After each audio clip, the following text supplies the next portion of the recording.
Higher secondary school അധ്യാപികയെ principal പീഡിപ്പിക്കാൻ ശ്രമിച്ചുവെന്ന പരാതി നൽകിയതിനെ തുടർന്ന് അധ്യാപികയെ സ്കൂളിൽ നിന്നും പുറത്താക്കിയതായി പരാതി.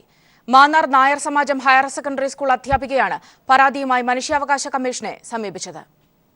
എയ്ഡഡ് മേഖലയിൽ മാന്നാർ പ്രവർത്തിക്കുന്ന നായർ സമാജം ഹയർ സെക്കൻഡറി സ്കൂളിലെ അധ്യാപികയാണ് പ്രിൻസിപ്പലിനെതിരെ പരാതി നൽകിയിരിക്കുന്നത്.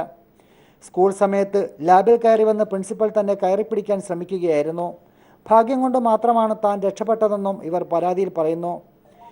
ഇത്തരത്തിൽ പരാതി നൽകിയതോടെ യാതൊരുവിധ മാനദണ്ഡവും പാലിക്കാതെ സ്കൂൾ മാനേജ്മെന്റ് തന്നെ പുറത്താക്കുകയായിരുന്നുവെന്നും അധ്യാപിക പറയുന്നു. ലാബിൽ കയറുമെന്ന് എന്നോട് മോശമായിട്ട് ബിഹേവ് ചെയ്യായിരുന്നു. ഒരു സെക്ഷൽ അസോൾട്ടിനുള്ള രീതിയിൽ തന്നെയാണ് വന്ന് പെരുമാറിയത്. അന്നേരം ദൈവാനുഗ്രഹം കൊണ്ട് സൗണ്ട് ഉണ്ടാക്കിയത് കൊണ്ടും പെട്ടെന്ന് എനിക്ക് തോന്നിയ ഒരു ഇതിൻ്റെ പുറത്ത് ഞാൻ അവിടെ നിന്ന് രക്ഷപ്പെട്ടു പോന്ന. പക്ഷെ ഞാനത് പറയുന്നത് ഇവരുടെ അധികാരവും പണവും ഉള്ളതുകൊണ്ട് ഇവരുടെ യാതൊന്നും നടക്കില്ല എന്ന് എനിക്ക് 100% ഉറപ്പായതുകൊണ്ട് ഞാൻ കംപ്ലൈൻറ്റ് ചെയ്യാതിരുന്നത്. സർക്കാർ നിയമങ്ങൾക്ക് വിരുദ്ധമായാണ് സ്കൂൾ മാനേജ്മെന്റ് പ്രവർത്തിക്കുന്നതെന്നും പ്രിൻസിപ്പൽ കൃത്രിമ രേഖകൾ ചമച്ചാണ് സ്ഥാനത്തെത്തിയതെന്നും ഇവർ പരാതിയിൽ സൂചിപ്പിക്കുന്നു. ഇത്തരത്തിലുള്ള പരാതികൾ വിജിലൻസ് അന്വേഷിച്ചു വരികയാണെന്നും ഇവർ പറഞ്ഞു.